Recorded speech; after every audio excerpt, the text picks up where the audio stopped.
Le monsieur qui a enceinté sa femme et sa fille de 12 ans d'âge. La fille est là. Dada, passez là-bas.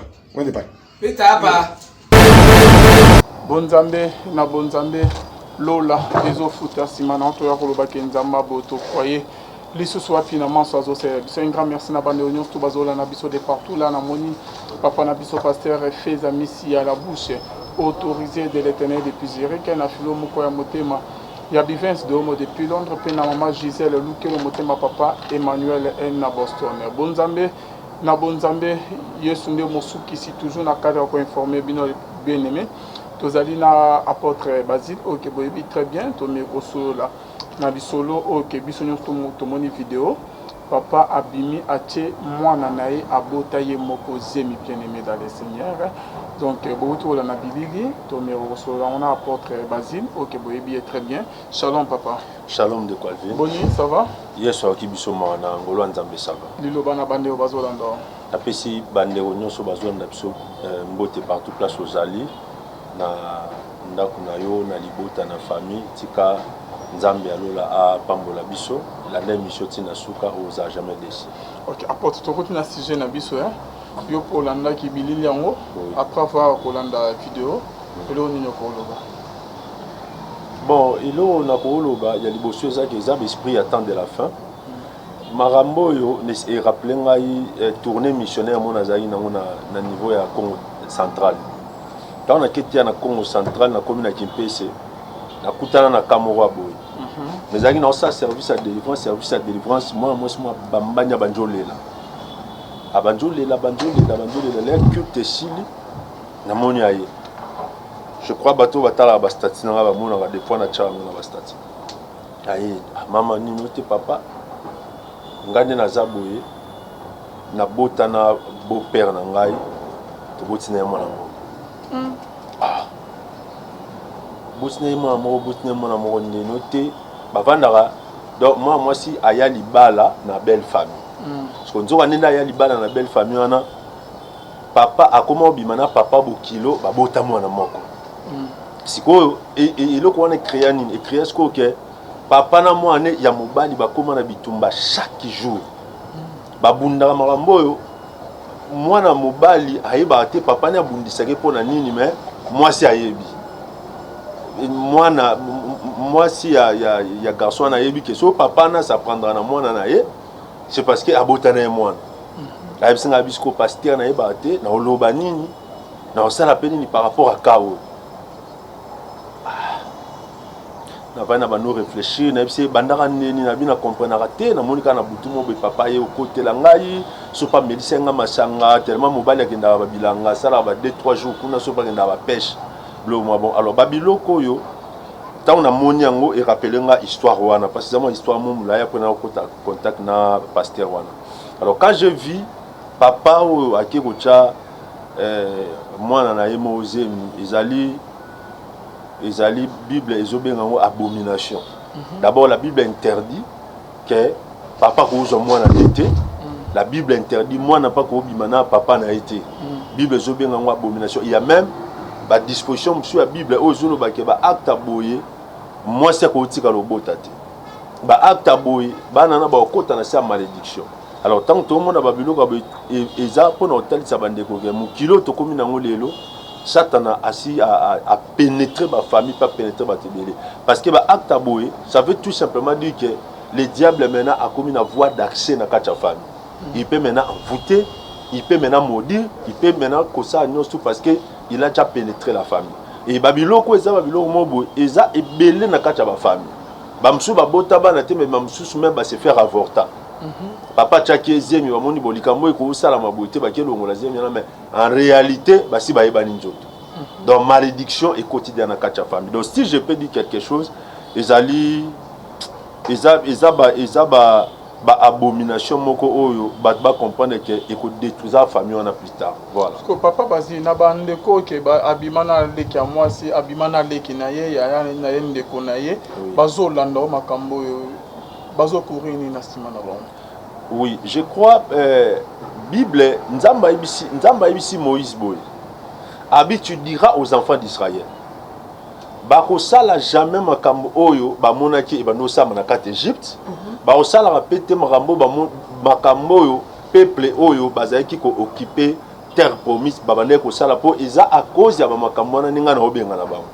Alors so otangi verset wana so bandeko batangi na Lévitique 18 so bando tanga ba verset wana Lévitique 18 Lévitique 19 omonaki na kati ya makambo nzambe oloba oyo ezosalaki nzambe abenganaki bato bamandeki kooccupe la terre promise ezalaki mpe makambo ya ba mariage incestueux wana mona yaya azwi leki na ya balie papa azwi mwana na ye moko abalie mwana komobima swati na mwana mwasi akomobima na mobali ya mama na ye. Alors babiloko wana nyonso ça crée des malédictions et bota ba malédiction o bana wana baokola na sia malédiction bana na ti baokola wana influence satana aozala na accès likolo vi na bango. Pourquoi? Parce que alliance moko incestueux et salama étant alliance incestueux et salama et puis si accès dans monde à ténèbres yango mona sko bato bana baka o bato wana ba vivra ba réalité belé ba réalité wana entre autres ba connaître ba réalité ya ba mari de nuit ou bien femme de nuit parce que Satan a eu voie d'accès to a eu droit moko yango on appelle ça verset la Bible dit si vous vous mettez en colère ne péchez point et ne donnez pas accès au diable. Il y a des choses sur le plan spirituel où il faut la Satan là.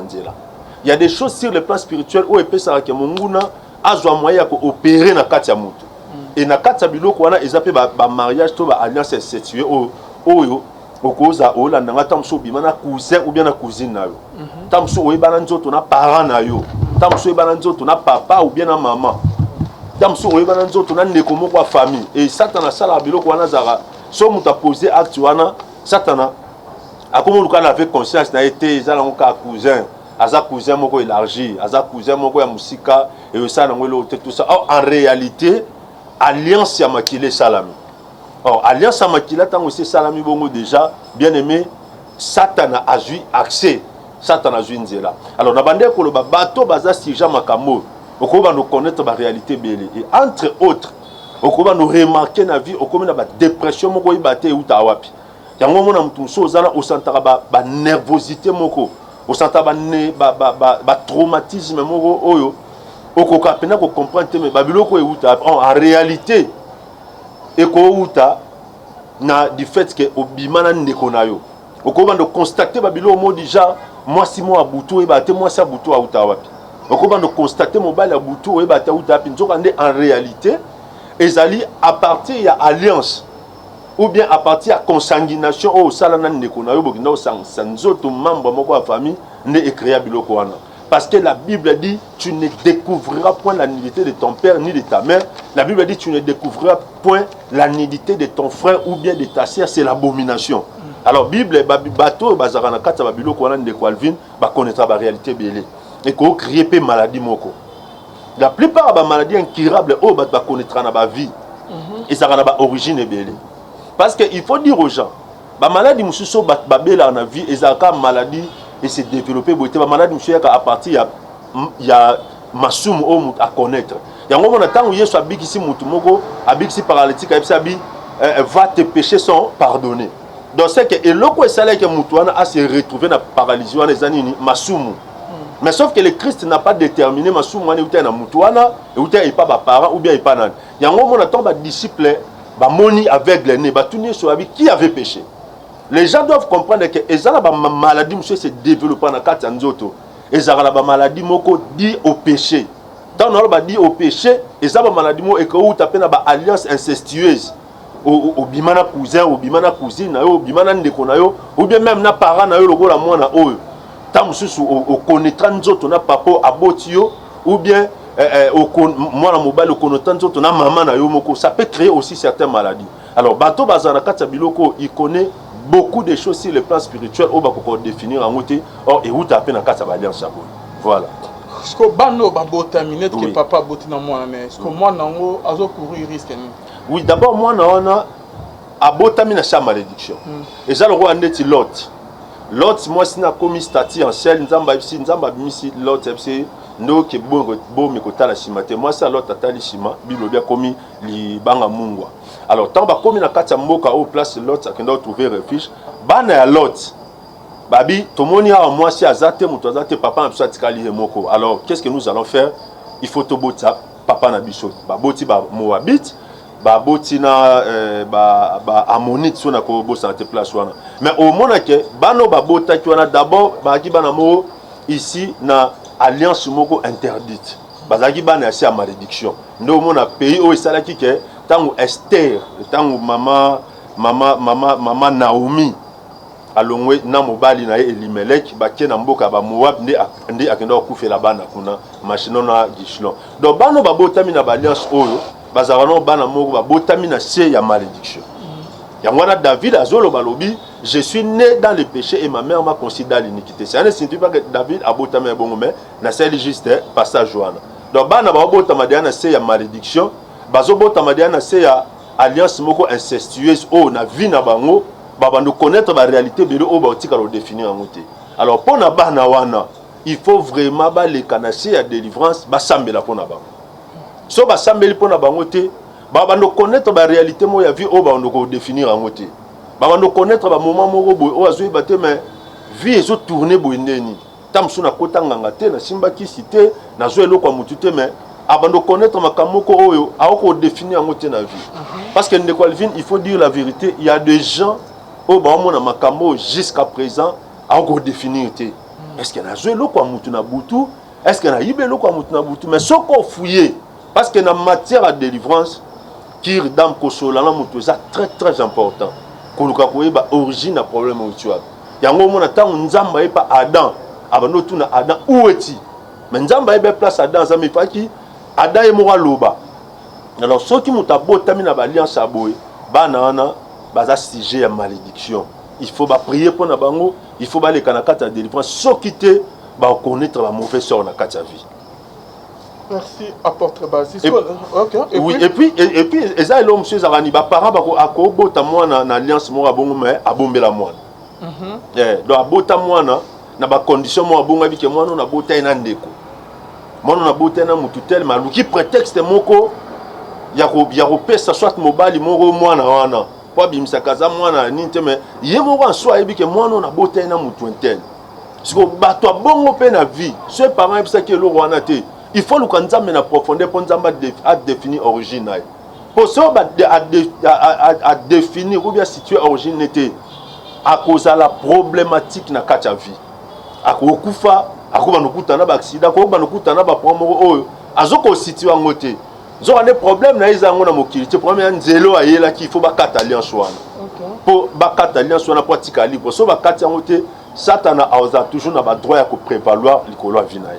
Ok, l'homme de Dieu, donc, moi, qui a outi nanzela net qui y a inceste, ada na malédiction na vie na. Oui. Mais moi, naza innocent, non, quand il dit que comment ba malédiction ko la na ba parents ezo la na mwana. Oui, moi naza kasi la Bible dit ba koloba sur proverbe au tina kata Israël mikolo ba lebilo kwa ngai et mino ba ne komi agacé.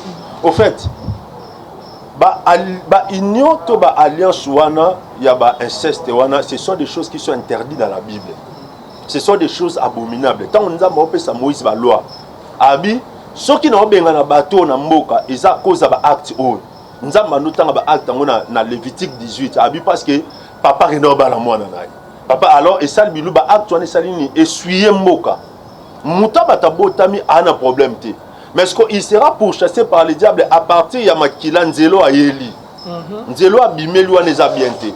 Alors, et l'autre est ça là que akoma libre et zanini, so ba bondi le pone ba kati alliance wana. Parce que muto ba toyer na mokila na problème te. Mais Nzelo a Yeli et fungoli brèche, fungoli voie d'accès à monde à ténèbres. Donc et fungoli brèche moko au satana zo Nzelo a repérer na kati vina. Parce que et l'autre satana luka zanini moyen ya retravailler na kati via mutu. La Bible dit mon peuple périt faute de connaissance. Vous connaîtrez la vérité vous affranchira. Tant que vous soyez bongo, Satan a dit que moi, nous avons un homme illicite. Nzela yeli ezanzela mobiete Satan a dit que nous travaillons dans la vie. Abandi ko envoûter, abandi ko sala ba mambo ibele, ndeko moni domaine de délivrance Satan a maintenant ka mutu na place où ana ignorance. Yesu yako kuta mwana mwasi wana o azaki courbé pendant 18 ans.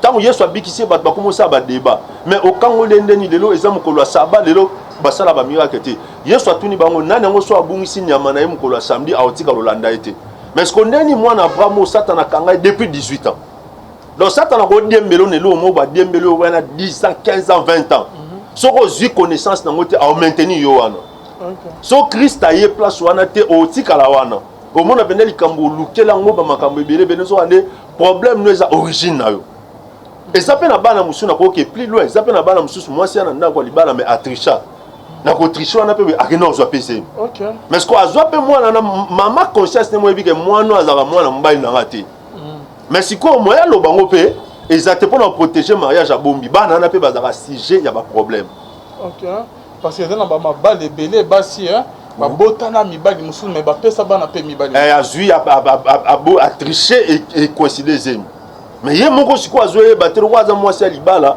tanga oyeba na papa mukolo na eyebani te koti na mbrema mais lokwa mutakosa conscience te so avant de ba nena mona mwana oyo aroza ya x mais ce qu'il faut à protéger mariage mais ce qu'autant à protéger mariage wana a tche vie à mwana na danger parce que mwana ozana ba traumatisme mo ye mo mama azali na mutanga azali na bazemi ozana ba traumatisme wana et ko lande partout ya mona ba tusu na vie bazara o mona muta a vivre mawa a comprendre te ba dépression et uta wapi a vivre azara na ba souci mo ko définir ngoti en réalité ça y était et ça à partir ya ndenga bimela ki je crois que médecine ko expliquer ngo bien donc à partir hérédité état au maman zagi na ngona tanga grossesse na ye ba question ba émotion ba biloko wana nyonso et sur le plan spirituel Satan a dit que il y a un mensonge ici a ko dembela pe na vie mwana na abando compliquer vie na ye pour muto ba to na problème te mais ce que je dois aussi dire quelque chose de quoi le vino bi eza na période moko oyo makambo se constitue na vie mutiza tant azana mwana muke so muta mwana muke ezaka période moko très très fragile na vie muto Satana akota makambo ebelo bat ba ko mona na kimukolo so landi bien au mona ki saka ba conséquences soit ya makambo oyo soit makambo azwa kitanga zaki nani mwana muke donc soki ndeti mwana azana likamute mais nzelo abimeli Satana ko constituer ngo voie d'accès ou bien canal moi makasa opérer na kata vina et soki asambela raté a kola nango bongo tina kimukolo tu au monde pe vie et les kaka na ba complication na ba problème na mambo belé et ça même na bana musu bakenda ofanta sa maman ba tuni bon maman est-ce que wana za papa na ngasolo pourquoi parce qu'on comprend que vie et les kawapi donc voilà c'est un peu ça moi na en principe pas un problème te mais babilo ko wana pe ça Satan nzela abanda ko opérer na vie na voilà sko ba o basala bongo babima basa ba bomba ba secret ba nini bango pe faut baluka de défense papa moi sumo ka trisha libanda azwa na ezemi ya mobali mususu azwa mwana to bana wana abama bango akosela bango papa ba conséquences nini ba ezolanda bango papa et ça ba conséquences bien la Bible dit celui qui cache ses transgressions ne prospère point mais celui qui les avoue et les délaisse obtient on les avoue ou avoir ni bossa mobile libale et panzana peut-être azo bomba azo protéger libala na yo ou comment est-ce que ma beignon faut quoi avouer mon gars toi si tu traiter ba cas dans ba couple trop il y a des cas où il faut moi ça confesser et pas Moussa Lenzam des pères qui a détruit foyer. Okay. Il y a des cas qui requièrent beaucoup de discrétion. Il y a des cas où ils disent que non, pasteur fois sous kaka na maman bi papa moi no azara ya mutubote azara ya mutuboye bosuki wana. Parce que moyen ce ko aye bisambo balo akosiye ezate. Et pourquoi mobali par rapport ya kawana papa. Oui, ndetse par rapport à kawana boko sola na mobilité parce que ce bo sola na mobali, faut se rassurer que mobali est chrétien. Parce que le mariage est danger dans le sens que beaucoup qui l'ont pas bon et commis problème et pandi pe bato parce que quoi avoir on est bible sur le bac il faut quoi avoir un panel il y a cassé et pas mo ça l'enzame non il faut y pas pasteur ou tout beli papa ngatanga la sala et ça quoi ka mutu non aboma mutu bon ayi pa nga bisinga no papa ngala aboma mutu bo après ngala kete ne boma mutu wana ngala ko garder ngo te fona ke sa famille na ba monter que mutu na ba ke kangai. Donc il doit venir confesser auprès de l'homme de Dieu. Okay. Maintenant l'homme de Dieu qui est tenu par les secrets professionnels. Parce qu'il faut dire aux gens, nous sommes tenus par les secrets professionnels. na ko divulguer tel kamo muta benga ibisinga en tant que musali nzambe ya mon les même na ba ka o mutu so ko le problème na c'est que non ka o papa ne toujours to traitant be ma pasteur ayeba te ya droit na yi ils a problème na nga ils a sujet na nga mais père na ligne na likambo boy mutu x na y ayeba te ou bien mutu so ko ya ka confier likambo boy ne mutu ayeba na ka wana so mutu ya confesser ate papa ngala na problème ni ote papa na problème boy mususu pe parce que ça la bat mususu et dépend un peu na foi ya moi aussi ah papa soki naza besoin papa yeba ayeba na kosa alimbisanga parce que beaucoup s'attendre un peu libala et panzana nzoka nde tamsu nzamba sa simba mutema mutu wana mutema mobali bokepe we c'est non papa toi na problème bo sambeli ah papa tali kamoza isa boy moi na x to ikaka la moi ah solo moi c'est pas vendre no lobby ni tali kamoza la mebo yango na kokufa na likambo te eza ko ronger ngai na moneka koyeba comme si on te besoin décision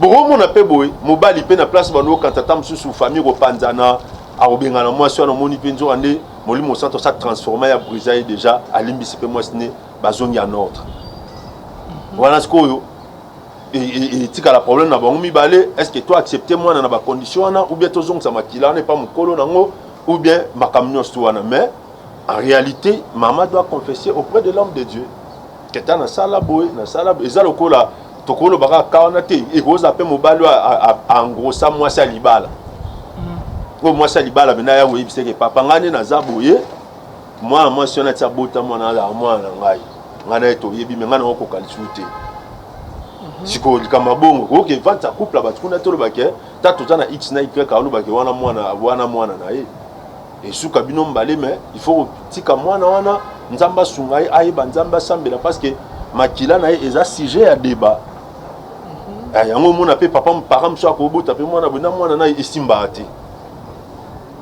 mwana wana na papa na makili simba te mais papa ebike wana mwana na ye mais mwana ye mo na papa na ebela raté nzoka nde eza mamo physique te eza mamo spirituel ezoloba ke yo za makila na ngate ba kosela yo nde mona sko ba biloko wana komo kende bongo e ba no créer ba problème alors bandeko il faut te ba ko banga nzambe na vie ko banga nzambe la Bible dit la crainte de l'Éternel est le commencement de la sagesse s'éloigner du mal c'est l'intelligence c'est ça l'homme sur ko ça la main o tche ba vie à bateau en péril donc voilà de nandolo ba biloko wana izaba biloko moko il y a beaucoup de conséquences et que confession il faut y avoir ça là et pas pasteur mais papa question moi il y a so ipe net ba secret ya bongo oui obima na moi sa camarade na yo oui obima na mo dikan wa papa na yo oui obima bo na ba exemple nyonso wana so que ndeko na mo obima na ye ba kam mususu e seigneur traiter yo moko na nzambe oui ko yebisa na muto osani mabete nzamba oli miso te bon omoni confession au fait Bible obi si l'un de vous a sujet à se plaindre à l'autre, pardonnez-vous réciproquement, confessez vos péchés réciproquement. Il y a des choses de quoi nous avons que mutu asunga muningane mutu na kata prière. L'apôtre babi quand nous avons des problèmes, quand nous avons des différences, tout se confesser. Et là et comment prendre ma confession, et là comment prendre ma crédibilité. Ah, et là on a sali et soangai. Non, non, de quoi mais est-ce que akobomba? Vous comprenez? Parce que ça n'a pas pasteur, il y a des hommes de Dieu, bah excusez-moi pardon, qui sont bilobés là. Moi pena mutu pena yebisa ke likamwana ayoki yango. Yango ce comme on peut place walande et comment problème. Mais Bible pende lingi que so sali mabe, confession ezali ke oye otubeli.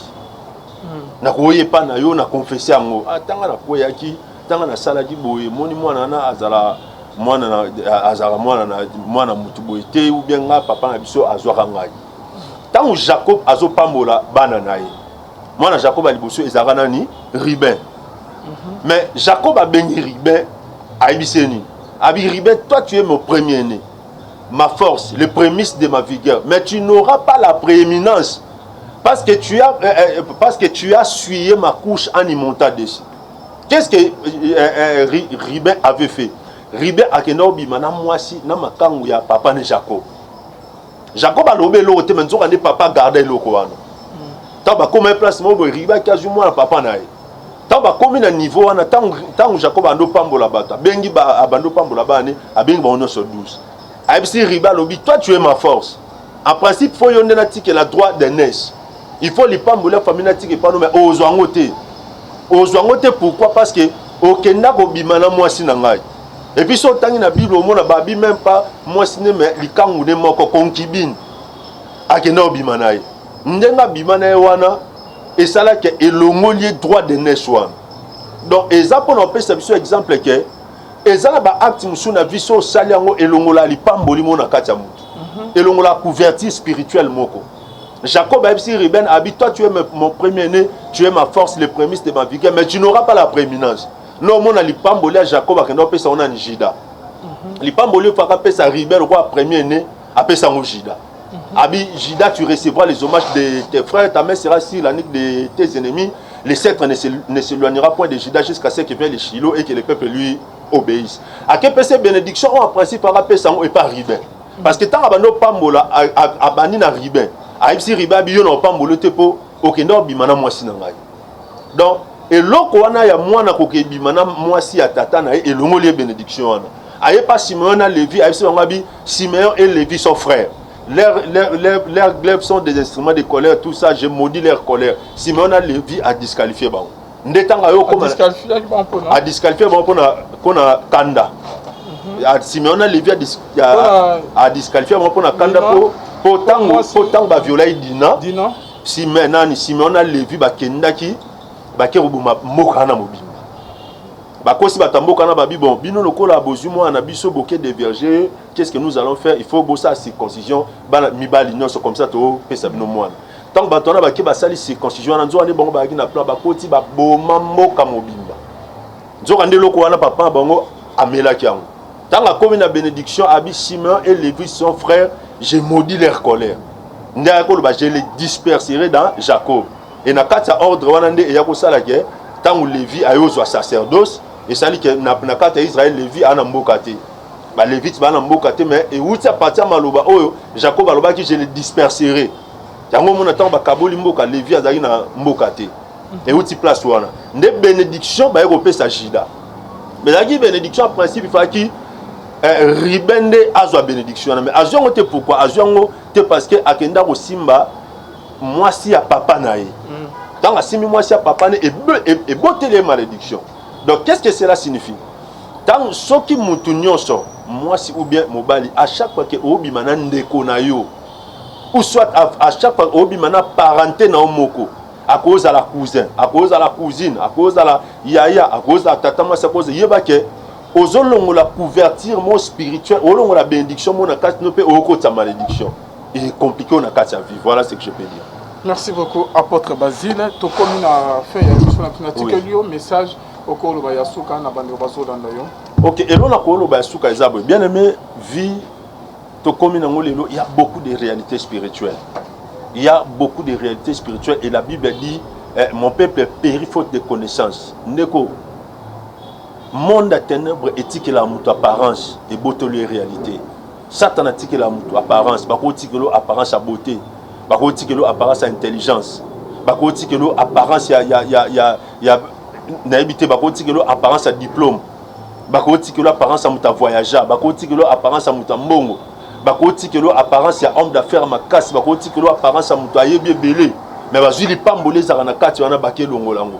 Yango no mon abi yeso abi l'esprit de l'Éternel est sur moi parce qu'il m'a oint pour délivrer les captifs. Moussala Nzamba pesa biso ezia délivrance. Délivrance c'est ça ko bimisa mutuna bombo Satan ozo pexé à jouir na bénédiction ton vie on Nzamba pesa biso na nzela ya Yesu Masia. Bien aimé toi qui as des problèmes, yo aussi bi ba oppression.